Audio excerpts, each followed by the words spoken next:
Jim, I love it. The last two parades and speechifying from the LA Rams and the Kansas City Chiefs. And what happens is not just teams that get caught up, we in the media get caught up too. So the Rams win it. They say F them picks. They go out, they acquire elite talent. They also drafted very well. I mean, Aaron Donald was drafted by the Rams. Cooper Kupp was drafted by the Rams, but they went out and they acquired some people and they did that thing. And is this a trend? We all thought, oh, the Rams are here to stay. Oh, look at it. Look at it. They got Matthew Stafford. They're going to be here for a while. They got a great young coach in Sean McVay. And we saw what happened to the Rams this year. They averaged 18 points a game. And they didn't win many games. And they had a bunch of injuries. Here we are. Fast forward to Kansas City. Travis Kelce said they're already a dynasty. Travis, it don't work like that. We've been a dynasty. What do you mean you've been a dynasty? What do you mean? What do you mean? You can't just like win a Super Bowl, win a bunch of division champs, and be like, hey, we're a dynasty. No, you're a great franchise, but you're on the cusp of a dynasty. You're on the cusp of it. Anyway, we're all saying these wonderful things about the Kansas City Chiefs. Can I ask you this? Can I ask you this real quick? Are we getting caught up? I'm going to ask you this. Are we getting caught up? Well, are we getting caught up too soon? I'm going to answer that, but first I want to ask you, what's your definition of dynasty? Okay, for me, a dynasty is dominance, championship dominance. Like, oh, this is great, because I haven't even thought about it. We're going to work it out. We're going to workshop this thing right here on Brother From Another. Thanks for listening, Sirius XM, Channel 85. Thank you for watching Peacock TV. Anyway, and wherever you consume podcasts. Championship dominance in a short span. And dominance, I'd say 3. So I always put it at 3. 3 championships is my threat. Okay, now we know you are a dynasty if you have done it. Cowboys 3 and 4, old school Steelers 4 and 6. The 49ers, they didn't have a 3 and 4. They have some, I think they have some back-to-backs, if I'm not mistaken, but they had like 20 years of always being in that conversation, championship level. Patriots, 20 years, 3 and 5, 3 and 4. I think your definition is spot on from this standpoint. If you look at the NFL in terms of the 3 championships in a defined period of time. The Steelers won a minimum of 3 in the 70s. Obviously, they won 4.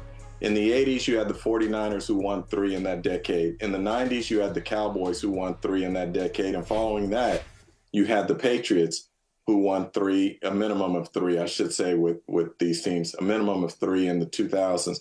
So I agree with you in that standpoint. I think 3 is a threshold to be able to call yourself a dynasty. And so I think that Patrick Mahomes and the Chiefs do need another one this decade to call themselves a dynasty. So, but that being said, they need one more. Do you think that have we gone overboard with Kansas City? I'll give you my answer, but I want to know from you. Overboard in what sense? I want to be clear. In the sense that hey, this is just or overboard in the sense of saying it the way Patrick Mahomes did. This is just the beginning.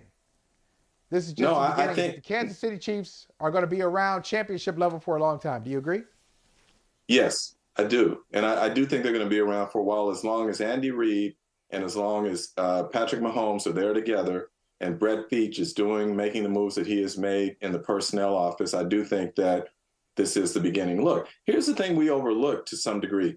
Remember 2 years ago when they lost that Super Bowl to Tampa and everybody said, man, that offensive line was terrible. Patrick Mahomes had the worst game of his career. It was the first time in his career as a starter he had been held without a touchdown, 0 for 3 in the red zone, 3 of 13 on third down, yada, yada, yada. So what does Brett Favre do that following offseason? He remakes that offensive line on the fly. What does he do? He signs Joe Thuney in free agency. He trades for Orlando Brown Jr., and then he uses 2 draft picks, a 2nd and a 6th, to get 2 offensive linemen who started in the Super Bowl this past weekend. So they have a lot of young talent that I think people tend to overlook. Defensively, they're secondary.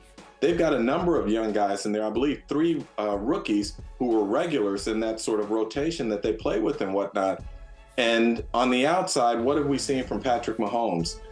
If you find some talent, he is that rising tide that raises all performance as it relates to players. So yes, I do believe that to some extent, this is the beginning. It's not the beginning to me, really. It's the continuation of what they have been doing now for some time.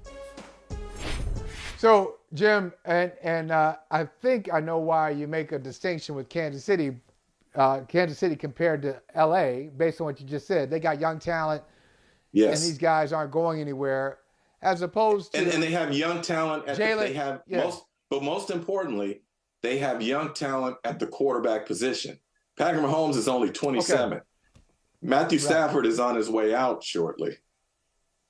So if they had a young quarterback, if Matthew Stafford had been, 25 as opposed to 35, you'd say, okay, the Rams the same thing. But I think that'd be wrong too. I mean, maybe the Rams. I think the Rams approach is not sustainable, and and that kept a lot of people from doing it because they know it's not sustainable. But the Rams last year. It's almost as if they did business as if to say, oh, we know it's not sustainable, but it's right there. We can grab it now. Hey, we ain't trying to grab it 3 years from now. We're trying to grab it now. Right, but I'm going to say yes and no to you on that. I do think to some degree it is sustainable if you have a young core that stays healthy. The one thing that Les Snead was so good at is that he would find talent in the middle rounds and late rounds who became key players for them in terms of that lineup. So the first round picks were not as important. And look, we all know this about the draft. It's a 50-50 proposition, even if you are picking in the top 10 often. So from that standpoint, if you can go out and get established professionals, established Pro Bowlers, all pros, I'm okay with you doing that as long as you are hitting on those mid-round and late-round picks who have to supplement that roster. The problem for me with the Rams, I think you did it in inverse order in terms of why they did not contend to defend their championships. Injuries were a key issue with them, particularly at that quarterback position. And along that offensive line, they were not as good as the year before following the retirement of Andrew Whitworth. So I'm not going to say that the Rams model or blueprint is wrong. It is just that the way that it was constructed in terms of an older quarterback who then has injuries and you don't have a backup who can step in for him, it was a problem. With Patrick Mahomes, the one thing we have seen with him, one of his greatest attributes is his availability. He does not miss time, And so therefore, when you have that ability and that intellect with Andy Reid's and Eric Bieniemy's play design and play calling, man, you got a chance in this league, particularly because of how the rules are constructed to allow offenses to succeed and passing games to succeed. And I'm going to tell you, that's my answer. Yeah, we're not overreacting. I'm with you. We're not. I wanted to see what you had to say about it. We're not overreacting because of those elements. Mahomes, knowing who he is and being who he is, Andy Reid, Bieniemy, like you've got, the organization, you got good ownership. You got it's boring to talk about, but it's like you got structure, you got foundational things that matter. I mean, this is not the stuff where, it's obvious. You're just driving down the street and you look at the house. Nobody's saying, man, that house got a great foundation. Like, what we got going on here? You want to see something that's like outward and obvious and tangible. Nobody cares that it's got an excellent foundation with no cracks in it. Like, okay, show me something else. But that's what Kansas City is. All those things are in place. And the things that bring down dynasties, you look at all of them.